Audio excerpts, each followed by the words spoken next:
Hey everybody, welcome to Shea Stadium. This is Game 7 in the Chicago Cubs 1977 replay. Game 2 of 3 here at Shea Stadium. In the last ball game, the Cubs fell short to the Mets by the final score of 3-2 as Bobby Mercer failed in the clutch. He had a base hit, but it was a clutch opportunity, and so he popped out to end the ball game. So the Cubs are going to look to try to rebound here in Game 2. At Shea, the weather effects are still the same. Single for a home run. For a single, it's a 1. And for home runs, lefties is a 10 and righties is a 7. Here's the lineups, and there's a bit of a shakeup in the Mets lineup. The Cubs lineup is pretty much the same. DeJesus, Cardinal, Bintner, Mercer, Morales, Ontiveros, Mitterwald, Trio, and Rick Russell on the mound for the Cubs. For the Mets, it's Lee Mazzilli in center, Felix Millan at second. Bruce Beauclair is in left field. Kingman moves from right field to first base. He hits cleanup. Kranepool moves from first base to right field. He hits fifth. Roy Stager hits sixth and plays third. Ron Hodges takes over at catcher today, and he hits seventh.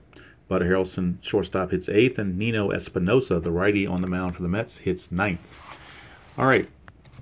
Player profile today is on a guy who's not yet with the Mets, but the Cubs don't play the Mets for a while after this series, so figured I'd go ahead and bring it out now, particularly since the incident happened in spring training, and that's with one Lenny Randle, who started the season in spring training with the Texas Rangers in 1977. Had a little bit of a dispute with the manager, Frank Lucchese, over an upstart rookie by the name of Bump Wills trying to take his position and take over second base, as Lenny Randle had played there in '76. He's also a third baseman, but they had Toby Harrah at third, so he wasn't going to move anywhere. So it basically came to a head, and in spring training game, Lenny Randle took out his frustrations on Lucchese. But rather than hear me talk about it when I was only 12 years old and wasn't there, we're going to listen to Mike Wallace, who was a pitcher on the Texas Rangers in 1977. He was there on opening day, and he will give his account of what happened there. And then we'll see what happened with Lenny Randle after that. But just wanted to kind of throw this in as an extra before the game started, just so you get a background of how Lenny Randle ended up at Shea Stadium. All right, let's rack your brain a little bit. Okay. David in Richmond wants to know, he says, I'm doing some research on the 1977 Texas Rangers and read about a Lenny Randle-Frank Lucchese fight. So what are your recollections of that, and did the team support the manager or Randle? Well, that's really a good question, because one of the guys who was at the D.C. Baseball Historical Convention last week was Darryl Knowles, who was my teammate, and I was there and I don't know what the date is, but it was at Tinker Field in Orlando, Florida, and it was an exhibition game between the Texas Rangers and the Minnesota Twins. And what happened was Lenny and Frank had been having issues all spring because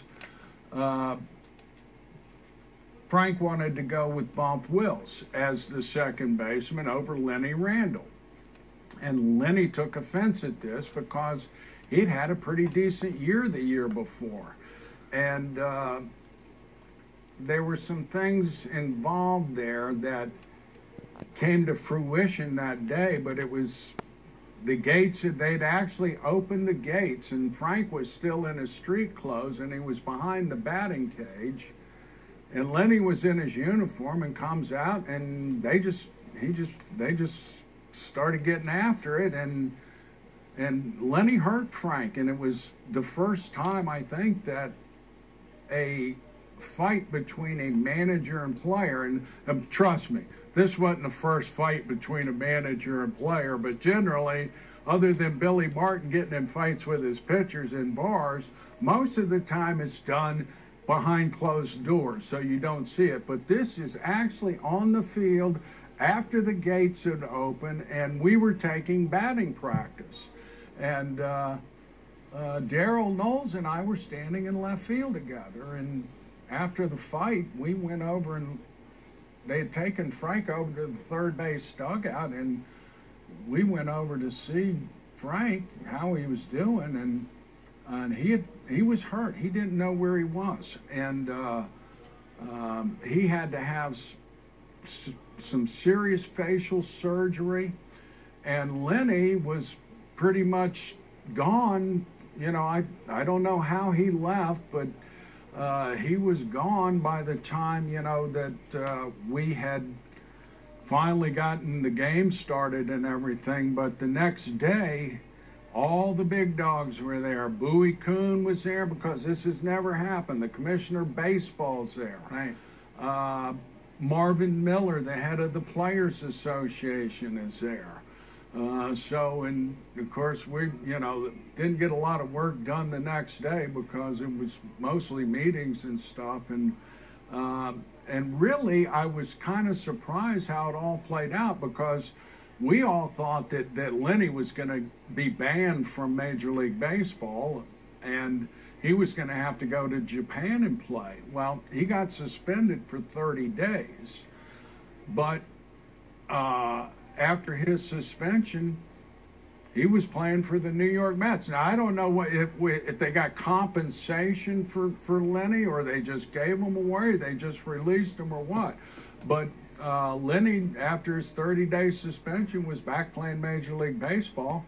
And Frank eventually came back to manage the Rangers, but it took him a while to get over it, because he got, like I said, he got hurt pretty badly. But he did come back, and he was a manager. But we had a coach named Connie Ryan, who took over the team, and I think maybe even into the beginning of the season, because we opened in Baltimore that year, and I'm thinking that maybe Connie was the manager for those 3 games when we opened up in Baltimore, because Frank was still recuperating. But don't ever forget, because of the unusual circumstances and what happened that day. Stephen. Okay, just to expound on what Mike talked about, went to the Sporting News, April 16th, 1977 edition. And on the first page here, it says, Randle frustration explodes in fistic fury. And it talks about here that, let me find the part I was trying to look for. Basically, he was frustrated that they were basically handing the job to Bump Wills. And then supposedly, Lucchese called him a punk, and he didn't like that wording, and that's what caused all the fury, so to speak. Let's see here. I know it continues on the next page. Let's see.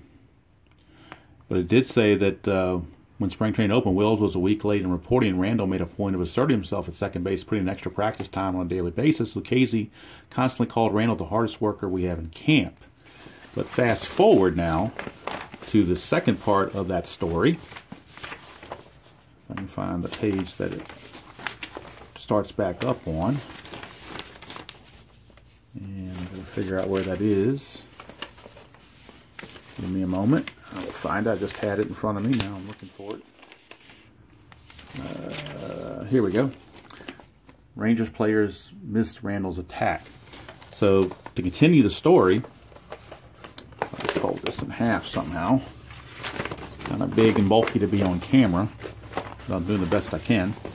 Basically, it says here, Rangers were in Pompano, and Lucchese drove a rented car to Orlando while Randle rode with the bus and the rest of the team. Lucchese showed up in street clothes, and it says here, was near the grandstand when Randle approached him. They began talking. Suddenly, Randle lashed out with a fist, hitting Lucchese flush on the side of the face. The manager, obviously stunned, went down on the sitting position. Randle then hit him 2 more times, knocking him to the ground. Lucchese was not defenseless, but Randle stood over him. Still swinging and connecting, Lucchese was bleeding and hurt, just barely conscious. He had taken at least 6 blows to the face. Let's see here. It says down here further, if we read a little further in the story, let's see here. It says here, Randle said he wanted to talk about it on the field. Then he said, "What do you want to talk about, punk?" said Randle. So Lucchese basically called him a punk. Lucchese said that's a lie. The word punk never came up in conversation.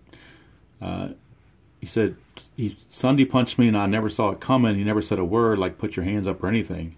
He just swung. So Randle said the attack on Lucchese was spontaneous and caused by the manager's use of the word punk for the second time in a week. So, you know, that's basically what happened. And he was suspended for 30 days.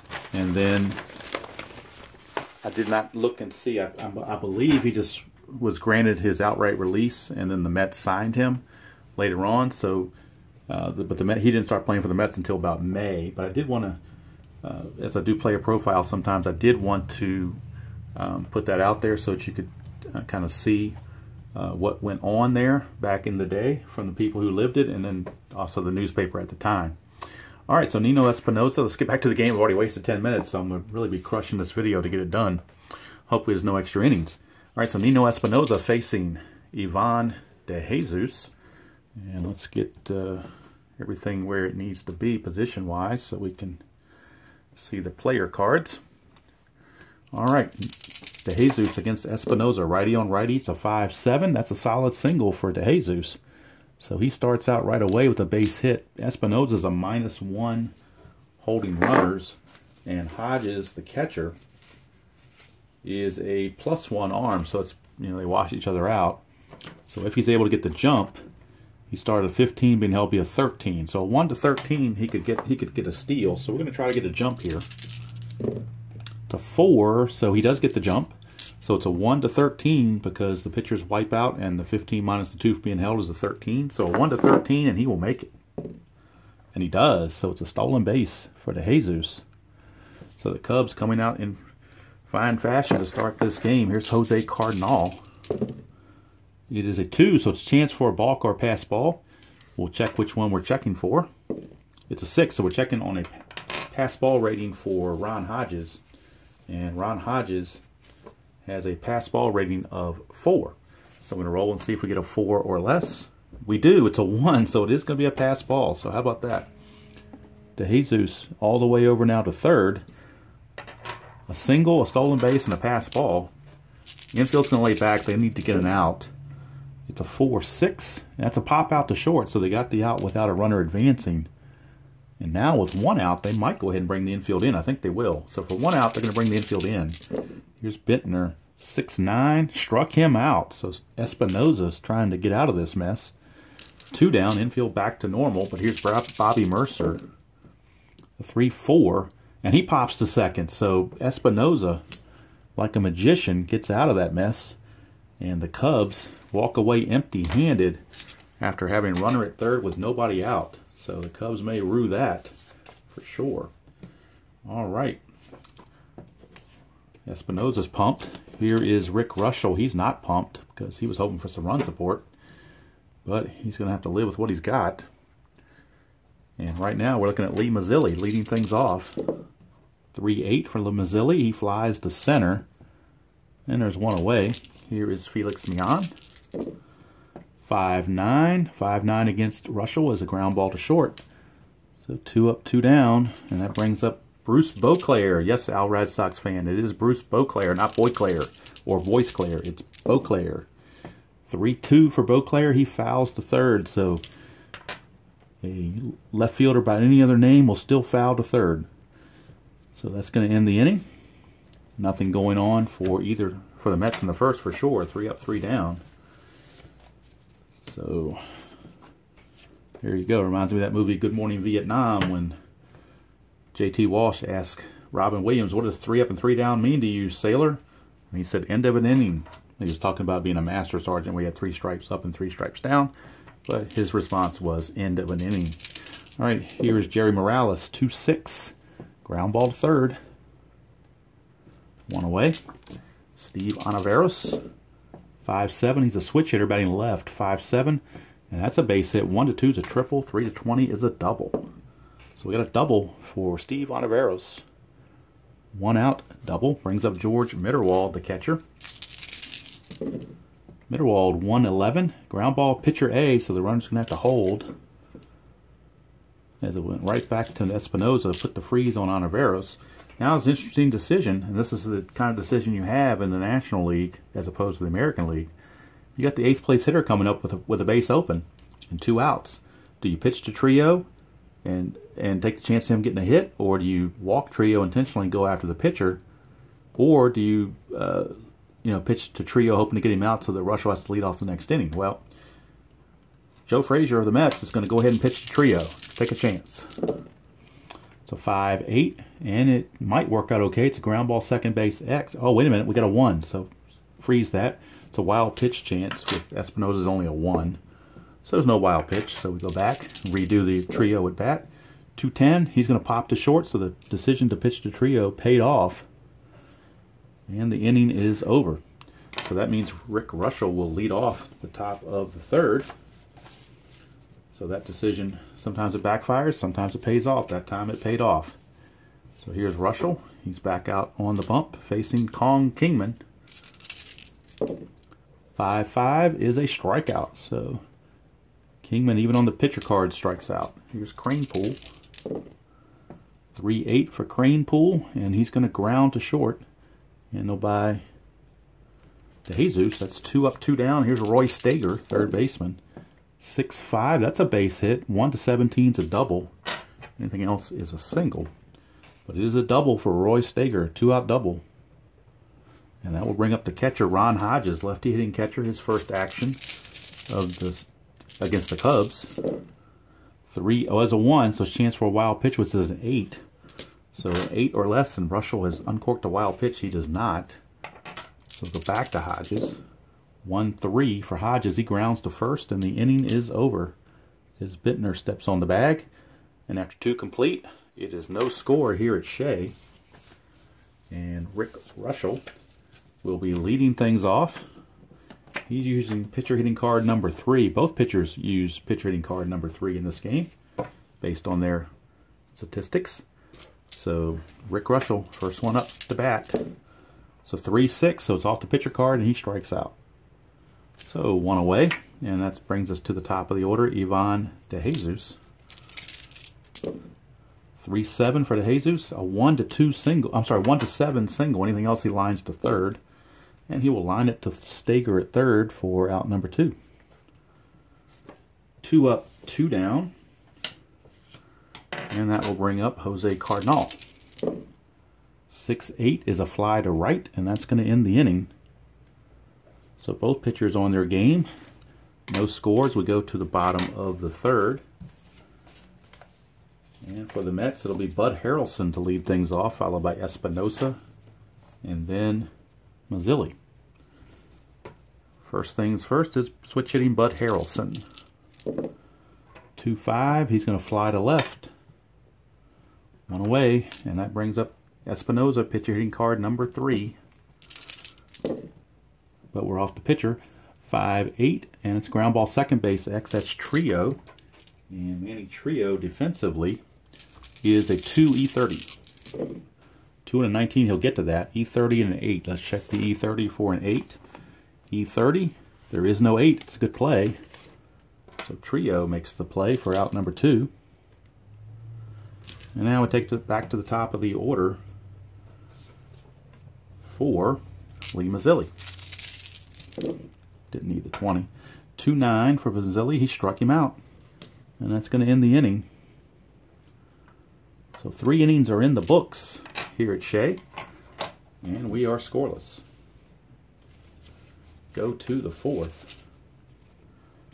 And Nino Espinosa back out. His fatigue is a 7. Rick Russell's fatigue is a 6. So they're both well in good shape to keep going for a while as long as they're effective. Larry Bittner, first baseman, leads off. Lefty hitter, 6-3. Diamond shot home run chance, 1-10 here at Shea today for a home run. And it's a 5, so it's gone. Larry Bittner leads off the 4th with a ballpark diamond home run. And the Cubbies lead it 1-0. Here's Mercer, 2-5 for Mercer, grounds to second. 1 away. Here's Jerry Morales. 1-7. He flies to center. It's 2 away. And that will bring up Steve Ontiveros. He doubled his first time. 3-10. He's going to ground back to Espinosa to end the inning. But the solo home run off the bat of Larry Bittner puts the Cubs up 1-0 as we go to the bottom of the fourth. Rick Russell will be facing Felix the Cat Mian. And speaking of cats, Tabby is resting quietly, so hopefully she will not make an appearance. 5-7 against a righty is a single. So Felix Mian found his way to a base hit. Not really a threat to steal. Here's Bruce Beauclair. Beauclair, lefty, 5-6. Fly ball to right. That's out number 1. Brings up Kong Kingman. We get a 4-4, and that's a ballpark single check, but it's only going to be a 1. It's the only way he gets a hit. And it's going to be a liner to short for out number 2. That brings up Ed Kranepool. Kranepool, a 6-4. Fly ball to left, and that's going to end the inning. So Rick Russell pitching very well after 4 complete. It's 1-0 Cubs. And that will bring up George Mitterwald for the Cubbies. It's Mitterwald, Trio, and Russell, bottom third of the order here in the 5th. 1-2 is a fly to center. Off the batter, Mitterwald, 1 away. Here's Manny Trio. 5-9 against the righties, ground ball to short. So 2 down. Base is empty for Russell off pitcher hitting card number 3, not number 4, number 3. Well, it's off the pitcher card anyway. 5-7, and he got a base hit out of it. How about that? So Rick Russell found the base hit on the card belonging to the pitcher, Espinosa. So he gets a 2-out single, and it brings up Von DeJesus. DeJesus, a 1-2. He's going to line out to third max. It would have been a double or possibly triple play, but there's already 2 outs, so it's simply a liner to third. Actually, it would have been a guaranteed double play. It may have been a triple play, but there were already 2 outs to begin with, so that took care of that. All right, we go to the bottom of the 5th. Still 1-0 pitcher's duel going on between Espinosa and Rick Russell. Russell now will be facing Roy Stager, third baseman. Stager, Hodges, and Harrelson. Bottom portion of the order. 1-5 is a strikeout. So Stager swings and misses. 1 away for Ron Hodges, the catcher. 2-7 for Hodges. All these hits in column 2, and he found his ground ball to second. But it's at number 7 for a reason, because that comes up more often. So 2 up, 2 down, and here's Bud Harrelson. This Bud's for you. 6-7 against the lefty, and he singles. So Rick Russell gives up a 2-out single to Harrelson. That allows Espinosa to bat, so he doesn't have to lead off next inning. So that's nothing else. Harrelson accomplished that.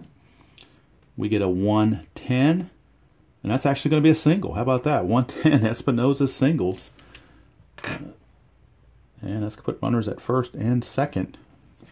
Not going to try to advance the runner because Morales has a good arm in center. And Harrelson, while he runs okay, he's not a speed demon. So we're going to go ahead and keep him first and second. Here's Mazzilli. 1-11. Ballpark single check, but again, you have to have a 1 to get it done. And it's a 20, so he's going to line to second to end the inning. And I don't know if the blue die was a 1 on the previous roll. It may have been, and I missed it. If I did, I apologize. I don't remember. Can't go back now and check it, so I have to live with the results. All right, so we go to the 6th. Still 1-0. Favor of the Cubs. And that'll bring up, let's bring the score sheet a little closer. That brings up Jose Cardinal. 6-9 is a strikeout. There's a dot there, but he's not tired yet. He can go through the 7th before he starts his fatigue. So Cardinal is gone. Here's Bittner. He's responsible for the only run of the game on a homer. 2-10. A 1's a single. Anything else, he will line to Kingman. And he lines to Kingman at first base. 2 down for Bobby Mercer. Former Yankee, former Giant. 1-5. He's going to pop to second. Handled by Mian. And Cubs made short work of here in the 6th. We go to the bottom of the 6th. Still 1-0. And that will send us to Rick Russell pitching to Felix Mian. Mian 1 for 2 with a single. 2-5, and he's going to get a chance for more than that. 1 to 17 is a double. 18 to 20 is a single. So it is a double for Felix Millan. Leadoff double, and that could put the Mets in business here right away. Bruce Beauclair, the batter, he's an A bunter, but they're going to try to have him swing away. He hit 293, so he's a lefty. He can always ground it to second and move the runner. Oops, got to roll the D20 too. Not bad. And it's a 1, so we're going to check for a wild pitch, which is an 8 on Russell. And it is a wild pitch, so he can get to third either way. So he's already going to get to third. Now the infield's going to have to come in. Trying to choke that run off. Here's Beauclair. Beauclair, a 2-6 for Beauclair. 1 to 2 was a single. Anything else, he lines to second, so the runner cannot advance. And it's a liner 2 trio, 1 away. Now the pressure's on. Here's Kingman. He's very apt to strike out. 6-3, though, is against the pitcher card. It's a ballpark single check, which is only a 1 for a hit, so it could be another liner. And it is. Oh, he just missed it. But it's a liner to short, handled by the Hazers. 2 up, 2 down, or 2 down after that runner gets to third. So it's up to Kranepool to pick his teammates up. 4-5. He does not. He grounds to second. But again, we have another 1 on the D20, so that's going to be taken away with a wild pitch chance. So Russell could wild pitch a run home, but he does not. So back to Kranepool with another chance. 2-8. Single, but it's a clutch. Single, but it's clutch. So it's not going to be a single. It's going to be a pop-up to second. And they leave the runner at third with nobody out. They had Millan at third, nobody out, and could not bring him home. The Mets get bit by the clutch bug just the same way the Cubs did in the previous game with Mercer. So the clutch factor doing them in. All right, now we're at the top of the 7th. And we have, if I can find it here. Let me pause the video. I just lost something. Okay, now we're straight. And Espinoza, he's a 7, so this is his start of the point of weakness inning. Facing Jerry Morales, 210. That's a single for, or it could be a double. 1 to 8 is a double. 9 to 20 is a single. It's actually going to be a double for Morales. So Morales, a leadoff double. Not a good sign for the Mets. Here's Ontiveros. Mets bullpen, Bob Myrick. The lefty is loosening. 5-10 for Espinoza as a ground ball third base X. That's Stager. And Roy Stager at third base for the Mets is a 2 E37.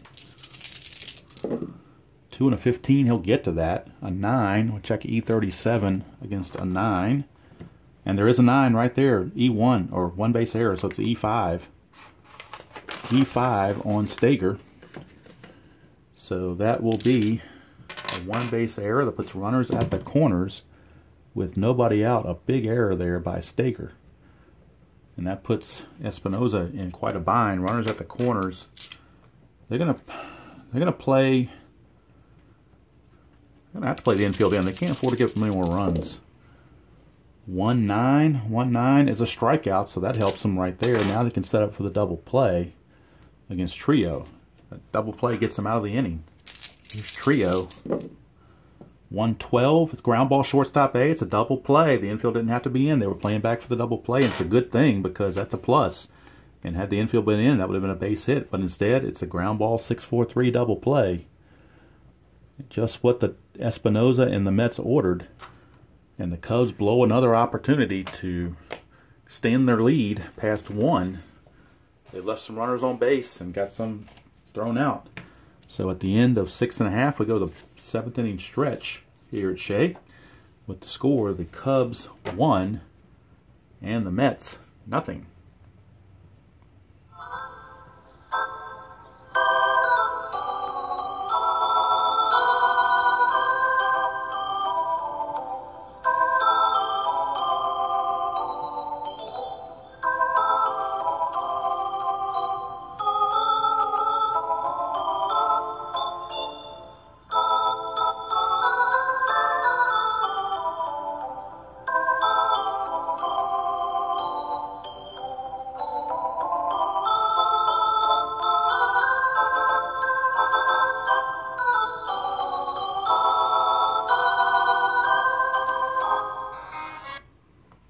All right, 7th inning stretch is in the books.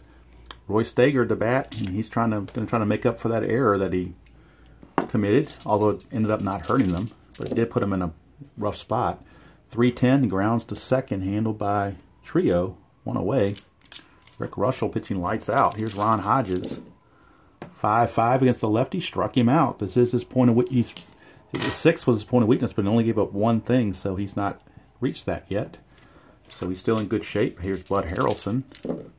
1-11, grounded to first, handled by Bittner. 3 up, 3 down. Russell still cruising. We go to the 8th. Still 1-0 ball game. You wonder how long they're going to go with Espinosa.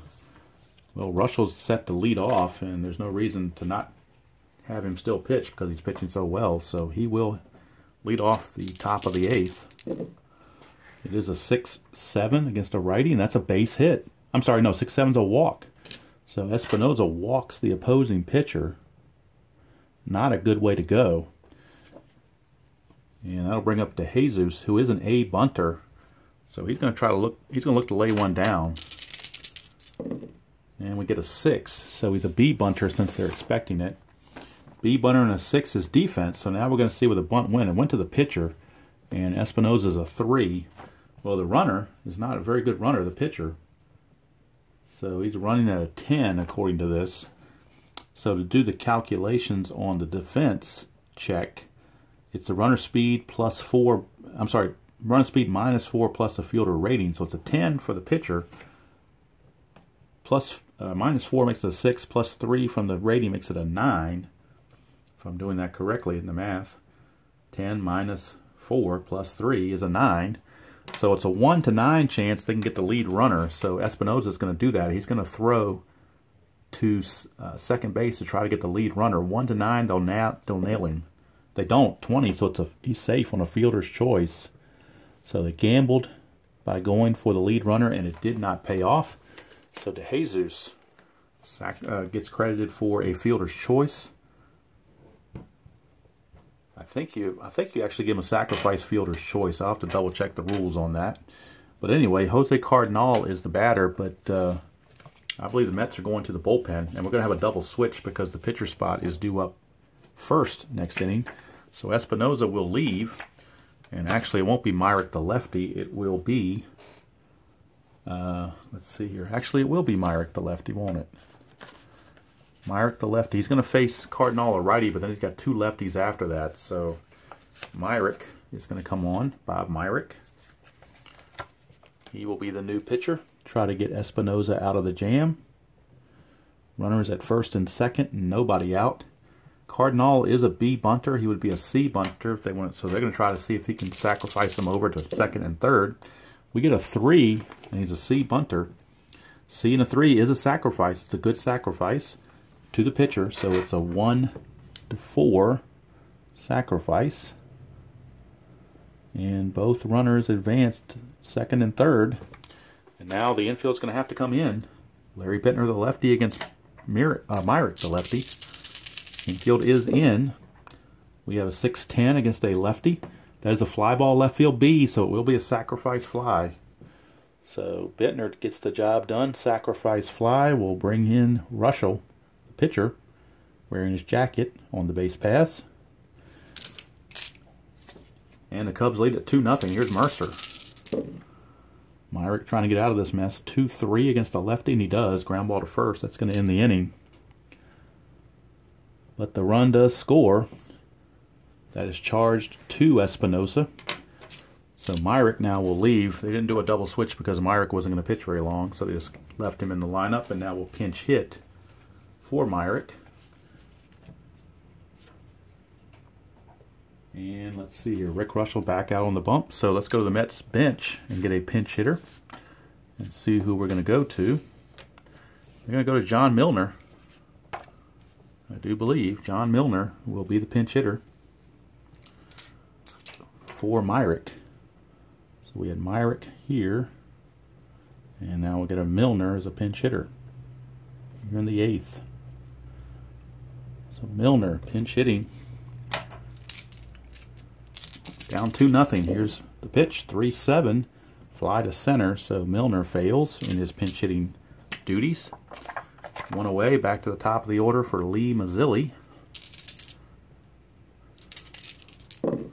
Mazzilli, a 1-9. That's a 1 for a triple. Anything else will be a single. So it is a single for Mazzilli. Brings the tying run to the plate in the form of Felix Millan. Millan, it's a 2, so it's a chance for a balk or a pass ball. Russell has a 1 balk rating, so we're going to roll for the balk rating of Russell. There is no balk, so Millan back out there. 1-10, ground ball second base C. That's going to move the runner up, but now there's 2 outs. So it did move the runner up to second base, but now there's 2 away. And here's Bruce Beauclair. See if he can't break the shutout. 3-6, and he's done it. 3-6 for Beauclair is a 1-7 double, 8-20 single. Both are 2 stars, so the run will come home. It is a 9, so it is a single for Beauclair, but it's an RBI single. Scoring Mazzilli cut the lead to 2-1, and with Kingman coming up, the Cubs are making a call to the bullpen, and they're not messing around. They're bringing in Bruce Sutter.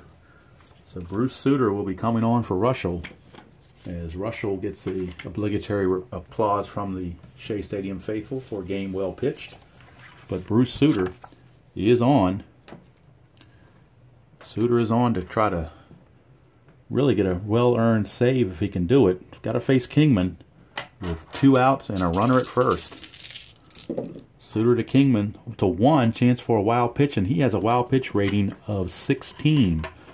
That split finger fastball danced around, but it's a 17, so he avoids the wild pitch. Here's Kingman. 5-5, struck him out. So he strikes out Kingman to end the inning and keeps the lead at 2-1 as we go to the 9th. We go to the 9th, and we'll need a new pitcher for the Mets. It'll be Skip Lockwood. He's normally their closer, but they used Apodaca yesterday, so bring in a fresh arm, Skip Lockwood. And there's no closing situation when you're down in the 9th anyway, so you might as well use him, a la anti-Buck Showalter. So it is going to be Lockwood who will pitch the top of the 9th, and he'll be facing Jerry Morales. 2-8 for Morales. 1-6 is a home run. 7-20 is a double. It's a double for Morales, so he starts out the game with the inning with a double, his second double of the game. So here's Ontiveros. 1, it's a chance for a wild pitch. He's a 6 wild pitch rating. It's a 9, no wild pitch. So it's a back to Ontiveros. 4-2 against the lefty is a fly ball to right. And there's 1 away. Now that was a fly ball C, so he's not going anywhere. Here's Mitterwald. We get a 1-3 for Mitterwald. He's going to ground to first. And that's going to move the runner up, but now there are 2 outs. And since I failed to double switch, they're going to intentionally walk Trio and make Bruce Sutter bat off pitcher hitting card number 2. So let me get pitcher hitting card number 2 out here, because you're not going to pinch it for Sutter, obviously. So I should have thought ahead and double switched, but didn't think fast enough to do that. So Sutter is up with pinch hitting card number 2 that put the intentional walk on there for Trio. And here's Sutter. Actually going to have to bat against Lockwood. But he's off Lockwood's card. 6-4 is a fly ball center field X. Center fielder is Mazzilli, and Mazzilli in center is a 2 E3. 2 and a 19, he'll get to that. E3, make sure there's no error on a 14. I'm sorry, a 15. Center fielder at E3, looking for a 15. There is no 15. It's a good play. So Mazzilli hauls it in, and the inning is over. So we go to the bottom of the 9th. Cubs lead it 2-1. Bruce Sutter back out to try to close the deal. He struck out Kingman to end the 8th, and now he's looking to take care of things in the 9th. He's going to be facing Cranepool, Stager, and Hodges. Looking at the Mets bench, we could get a pinch hitter for Stager. Not sure who that would be yet. Could be Mike Vail. Let's see what kind of batter Stager is. 252, not too bad actually. So they may just go with what they have here. So, but Mike Vail is available to pinch hit should they choose to use him. Here's Cranepool to start the bottom of the ninth. 5-7. That's a strikeout. So Suter has that split finger fastball dancing. And just for karma's sake, they're going to go ahead and pinch hit for Stager with the aforementioned Mike Vail. So Mike Vail will be coming on to pinch hit for Stager. And if it goes extra innings, they'll find another third baseman, Mike Phillips or somebody to play third, or even Joe Torre. Joe Torre did not have a very good batting average, so I didn't want to pinch hit with him. So we're going to go with Vail. He's going to be the guy to pinch hit for Stager. See if they can catch lightning in a bottle here against Suter. Well, that's off Suter's card anyway. 5-5 struck him out, so it didn't matter who they had pinch hitting, lefty or righty. That would have been a strikeout, so that was kind of a null and void move. Here's Ron Hodges, last chance. 210 for Hodges is a single. There's no clutch there, so it's a solid single for Hodges. And he will be pinch run for. He's not a very good runner, so as he represents the tying run, they're going to go to a pinch runner. And the pinch runner is going to be none other than Mike Phillips. So Mike Phillips, who runs at a 13, will be the pinch runner. So Mike Phillips pinch running, so he can maybe get some more speed going here. Bud Harrelson's a scheduled batter. He only hit 179 on the season, so they're going to bring in Joe Torre. So Joe Torre will pinch hit for Bud Harrelson as Joe Frazier got the wheels moving here. So 2 outs, runner at first. Suter looking for the save against Joe Torre. 2 Hall of Famers going at it. 3-4. 2-4 would have been a home run chance. 3-4, however, is a strikeout, and the ball game is over.